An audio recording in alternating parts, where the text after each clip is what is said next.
ကျင်းပပြုလုပ်တဲ့ဂုဏ်ထူးဆောင်ပါရဂူပွဲအားနည်းခြင်းအခမ်းအနားကိုတက်ရောက်လာကြတဲ့ရန်ကုန်တက္ကသိုလ်မှသာဟာရအဖွဲ့ဝင်များနိုင်ငံတော်လုံခြုံရေးအေဂျင့်တာရေးကော်မရှင်အဖွဲ့ဝင်များပြည်တော်စုအဆင့်ပုဂ္ဂိုလ်များအစီအမံတက်မတော်ရရှိကြီးများရန်ကုန်တိုင်းဒေသကြီးဝန်ကြီးချုပ်ဒုတိယဝန်ကြီးများ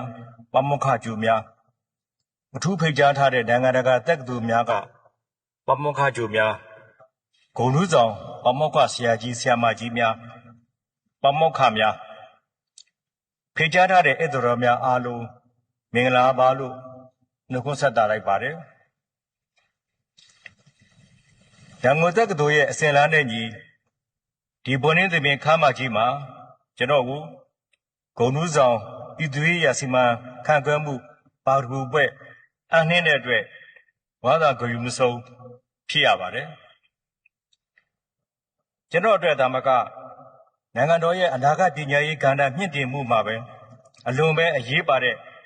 မှတ်တမ်းတစ်ခုဖြစ်တယ်လို့လေးနက်စွာခံယူမိပါတယ်ဒါပြင်ကျွန်တော်အနေနဲ့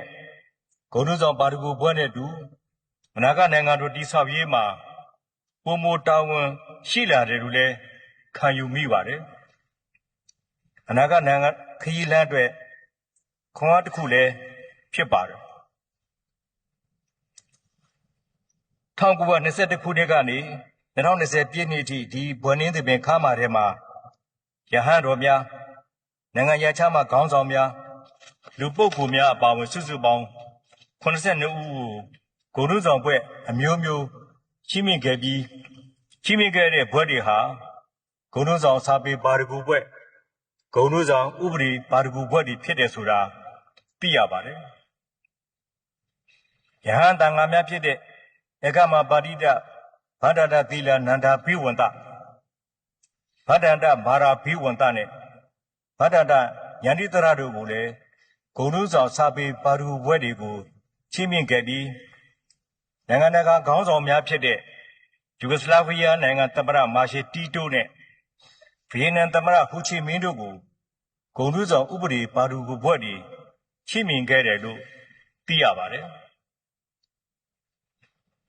ယခု2026ခုနှစ်မှာ106နှစ်ပြည့်မြောက်ပြီဖြစ်တဲ့ရန်ကုန်တက္ကသိုလ်ကြီးကကျွန်တော်ကိုပထမဆုံးသောဂုဏ်ထူးဆောင်ပြည်သူ့ရေးရာစီမံခန့်ခွဲမှုပါရဂူဘွဲ့အန်ရင်းချင်းခံရတဲ့အတွက်အထူးပင်ဂုဏ်ယူဝမ်းမြောက်ရပါတယ်ကျွန်တော်အနေနဲ့ဒီတက္ကသိုလ်ကြီးမှာ1982 83ခုနှစ်ကာလကဥပဒေပညာဘာသာရပ်အဓိကအဖြစ်တည်ယူခဲ့တာအမှတ်ရမိနေပါတယ်1982ခုနှစ်ပထမနှစ်သင်တန်းသက်စဉ်ကရာမညအဆောင်မှာဖြစ်ပါတယ်ဒုတိယနှစ်မှာတော့ဝိဇ္ဇာဌာနဘက်ကိုတက်ရပြီး1984ခုနှစ်ဇန်နဝါရီလမှာစစ်တပ်ကလူဘုံလုံးတင်တန်းကိုပြောင်းရွှေ့တက်ခါတာဖြစ်ပါတယ်ဇေလန်တာယာဆိုပြီးလှပတဲ့ဂန်းကောင်ပေများစေရနာအပြည့်ခွန်ဝဆိုင်ထုတ်ပြီးတင် जा ပေးတဲ့ဆရာဆရာမများကျောင်းတက်ဖော်များနဲ့တက္ကသိုလ်စာကြည့်တဲ့ကျူကိုလည်းဒီတိတရရှိပါတယ်အလားတူပဲအမတ်တက္ကသိုလ်လေးကြီးရေးတက်နံပါတ်1 UTC မှာတင်တန်းတပ်ဖွဲ့ဝင်အနေနဲ့1982 83ကာလများအတွင်းတမရသားဘဝအစပြုခဲ့ရတာကိုလည်းသတိရမိပါတယ်1920ပြည့်နှစ်ဒီဇင်ဘာလ1ရက်နေ့မှာစတင်တည်ထောင်ခဲ့တဲ့ရာပြည့်ကျော်လာတဲ့ရန်ကုန်တက္ကသိုလ်ကြီးဟာနိုင်ငံတော်ရဲ့တမိုင်းစင်လာကောင်းတဲ့အဖိုးမဖြတ်နိုင်တဲ့ပညာရေးအမွေအနှစ်တစ်ခုဖြစ်ပါတယ်တမိုင်းတစ်လျှောက်မှာရန်ကုန်တက္ကသိုလ်ဟာအရှိတောင်အာရှရဲ့အဆင့်မြင့်ဆုံးနဲ့ဂုဏ်ရှိဆုံးတက္ကသိုလ်တစ်ခုအဖြစ်ထင်ရှားကျော်ကြားခဲ့တာလည်းဖြစ်ပါတယ်ပညာရေးဆိုင်ရာတမကမြန်မာလူတိုင်းကျိုးပမှုတမိုင်းရဲ့ဒရေတီယာနဲ့မျိုးချစ်စိတ်ဓာတ်တွေရှင်သန်ထက်မြက်ရာနေရာတစ်ခုလည်းဖြစ်ခဲ့တယ်လို့နိုင်ငံခေါင်းဆောင်များစွာကိုလည်းဝေထုတ်ပေးခဲ့တဲ့တက္ကသိုလ်ကြီးလည်းဖြစ်ပါတယ်မြို့သားခေါင်းဆောင်ကြီးဗိုလ်ချုပ်အောင်ဆန်းအပါဝင်လွတ်လပ်ရေးကျိုးပမှုတမိုင်းတစ်လျှောက်မှာထင်ရှားခဲ့တဲ့ခေါင်းဆောင်ကြီးများနဲ့ပညာရှင်ကြီးတွေဟာ ရန်ကုန်တက္ကသိုလ်ကြီးကမုတ်ထုတ်ပေးလိုက်တဲ့ပညာရတနာတွေပဲဖြစ်ပါတယ်ထို့တူနိုင်ငံတော်ရဲ့အုပ်ချုပ်ရေးစီးပွားရေးလူမှုရေးနိုင်ငံရေးခန္ဓာအသီးသီးမှာအသိပညာအတတ်ပညာရှင်တွေကလည်းအမိတက္ကသိုလ်ရဲ့လေ့ကျင့်သင်ကြားပေးမှုတွေနဲ့တူနိုင်ငံတော်ရဲ့တာဝန်တွေကိုကြာရခန္ဓာကနေကျေပွန်စာထမ်းဆောင်နေကြတာဖြစ်ပါတယ်တယောက်လာကြတဲ့ဧည့်သည်တော်များခင်ဗျာနိုင်ငံတော်တည်ဆောက်ရေးမှာကဏ္ဍမှာခိုင်မာတဲ့အခြေခံအဆောက်အအုံတွေတည်ဆောက်ခြင်းဟာအရေးကြီးတယ်လို့ပုံမခိုင်မာတဲ့အသိပညာအဆောက်အအုံတွေကိုလည်းတည်ဆောက်ရေးကပုံမအရေးကြီးတယ်လို့ခံယူတာဖြစ်လို့ကျွန်တော်တာဝန်ယူတဲ့ကာလမှာပညာရေးကိုအထူးလေးထားလျက်မျိုးဆက်သစ်လူစွမ်းအရင်းမြစ်ကောင်းတွေမို့ထုတ်ပေးနိုင်ဖို့ထိရောက်တဲ့တင်ကြားသိမှုရရှိစေရေးလိုအပ်တဲ့ဆရာအင်အားတွေကိုမို့ထုတ်ပေးနိုင်ဖို့မူဝါဒတွေလမ်းညွှန်ပေးခဲ့ပါတယ်နိုင်ငံတော်စုအနေနဲ့နိုင်ငံတော်ရဲ့စာဝန်ကိုစတင်တာဝန်ယူခဲ့တဲ့အချိန်ဟာကမ္ဘာလုံးဆိုင်ရာကိုဗစ် -19 ကာရောဂါဘေးနဲ့တူပြည်တွင်းမှာလည်းနိုင်ငံရေးရမတည်ငြိမ်မှုတွေနှောက်ယှက်ဖြစ်စမှုတွေပြင်းထန်တဲ့ကာလလည်းဖြစ်ပါတယ်ဒီလိုခက်ခဲတဲ့စင်ခေါ်မှုတွေကြားကနေကျွန်တော်အနေနဲ့နိုင်ငံတော်တည်ဆောက်ရေးမှာပညာရေးရမဆိုင်မကလှုပ်ဆောင်ရမယ့်လုပ်ငန်းလိုခိုင်ခိုင်မာမာခံယူပြီးကျောင်းသားကျောင်းသူတွေရဲ့ပညာသင်ယူခွင့်အခမ်းအနားတွေမဆုံးရှုံးစေဖို့အခြေခံပညာကျောင်းတွေကစလို့တက္ကသိုလ်ကောလိပ်တွေအများဆုံးဖွင့်လှစ်တိုင်အောင်အဆန်းကုန်ကျူးပန်းဆောင်ရွက်ပေးခဲ့တာဖြစ်ပါတယ်အချို့အပြတ်မောက်လှုပ်ဆောင်သူတွေဟာမျိုးဆက်သစ်လူငယ်တွေရဲ့အနာဂတ်ကိုဖျက်ဆီးဖို့ပညာရေးကဏ္ဍကိုပြစ်မှတ်ထားတိုက်ခိုက်ခဲ့ကြတာအားလုံးအသိပဲဖြစ်ပါတယ်ကျောင်းတွေကိုပိတ်ခိုင်းတာကျန်ဆရာမတွေကို DCS ပြုလုပ်ဖို့ဖိအားပေးတာနဲ့ကျောင်းသားတွေကိုချင်းချောက်တာတွေရှိခဲ့ပေမဲ့နိုင်ငံတော်အစိုးရအနေနဲ့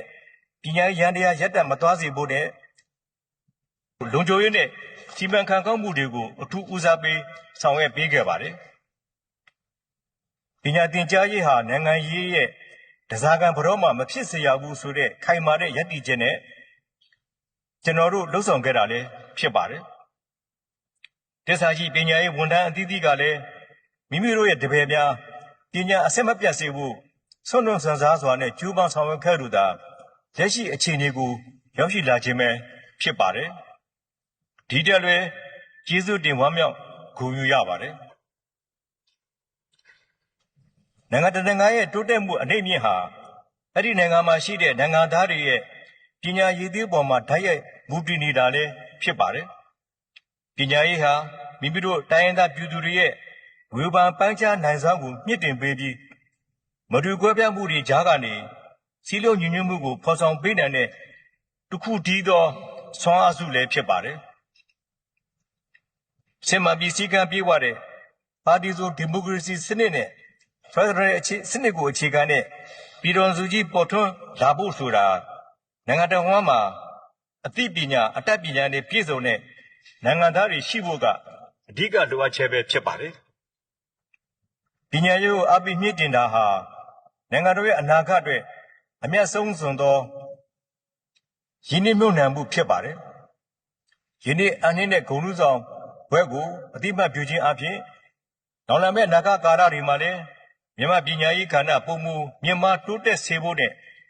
ပညာတတ်တွေပေါ်ကျွယ်ဝတဲ့နိုင်ငံတော်ကြီးဖြစ်လာစေဖို့ကျွန်တော်အနေနဲ့ဆက်လက်ကြိုးပမ်းဆောင်ရွက်သွားမှာဖြစ်ပါတယ်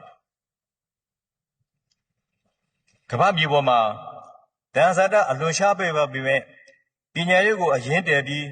ကမ္ဘာထိပ်တန်းစီးပွားရေးအင်အားကြီးတွေနိုင်ငံကြီးတွေဖြစ်လာခဲ့တဲ့တာရာတွေကိုအလေးနဲ့သတိပြုကြရမှာလည်းဖြစ်ပါတယ်ဒီကဘာစီအပြီးပြောင်ပုံဘောကနေပြန်လဲရုံးထခဲ့ရတဲ့ဂျပန်နိုင်ငံနဲ့ပြည်တွင်းစစ်ဒဏ်ကိုပြင်းထန်စွာခံရခဲ့ရတဲ့